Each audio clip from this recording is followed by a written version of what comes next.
Urgency and tension hung heavy in the room as Haya flipped frantically through TV channels, trying to escape her own thoughts.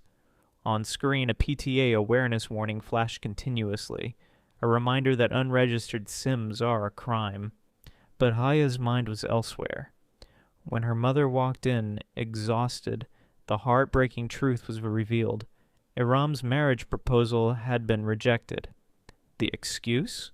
They refused to bring an unveiled girl into their family. Haya felt a sudden chill run down her spine. The consequences of that leaked video were already haunting them, and the dark fear of public shame loomed larger than ever.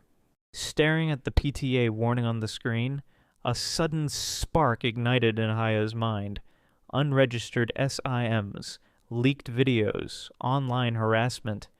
This wasn't just a mistake. It was a severe cybercrime. She rushed into Iram's room. Despite Iram's panic and fear of family backlash, Haya made up her mind. 4 days of living in terror was enough. After calling helpline operators, she was directed to the nation's top intelligence civilian agency. Together with trembling hands over a laptop keyboard, they drafted a formal complaint and pressed send. Barely 10 minutes passed before Haya's phone buzzed. The screen read, "Private number." She answered hesitantly, only to be greeted by a deep, commanding, yet strangely polite voice. "Assalamu alaikum, Miss Haya Suleiman. I am Major Ahmad from the Cyber Crime Cell." Before she could even ask how he got her number, Major Ahmad rattled off her private details, her father's business, her brother studying in the U.S., her university details in Islamabad, and her upcoming exchange program to Turkey.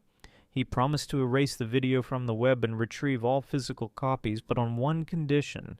She had to visit his office in person. Fearing a trap, Haya panicked and slammed the phone down. Days passed in a blur of anxiety.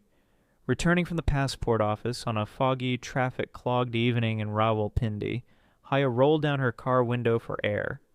Suddenly, a strange figure leaned in. It was Dolly, the transgender person who had been following her, dressed in loud attire with heavily made-up eyes. Dolly was joined by another companion, Pinky, whose wrist bore a distinct burn mark shaped like a thorn. They tried to speak to Haya, insisting Dolly meant no harm. Terrified and alone in traffic, Haya tried to roll up her window, inadvertently trapping Pinky's fingers. As blood trickled under the glass, Haya panicked, lowered the window slightly, and sped off into the night, left shaken and suspicious.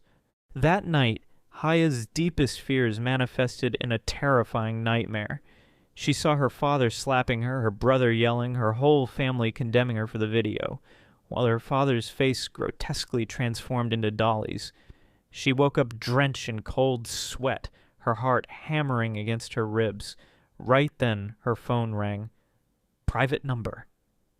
Pushed to her absolute limit, Haya answered, "Major Ahmad.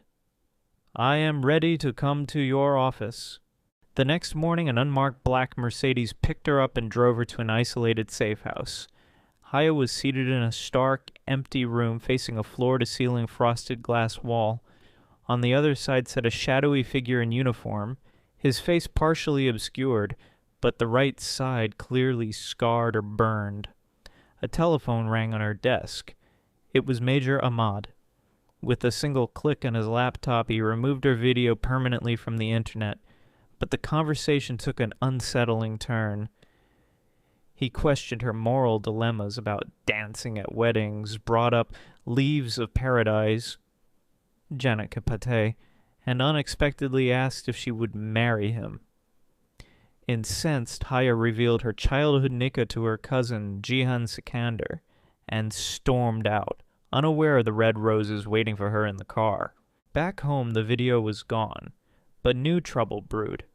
Her father, tired of the silence and apparent rejection from her aunt's family in Turkey, announced a heartbreaking decision. Haya must seek a kula, divorce, through the courts. Devastated, Haya pleaded for one last chance. She asked for 5 months in Turkey to meet Jihan face to face and demand answers before taking such a drastic step. Her father reluctantly agreed. Walking through a quiet market late at night, lost in thought, Haya was suddenly cornered by three harassers. Before things could escalate, Dolly appeared out of nowhere, swinging a heavy frying pan and sending the attackers running. Sitting together on the cold curb, Haya confronted Dolly about who sent her.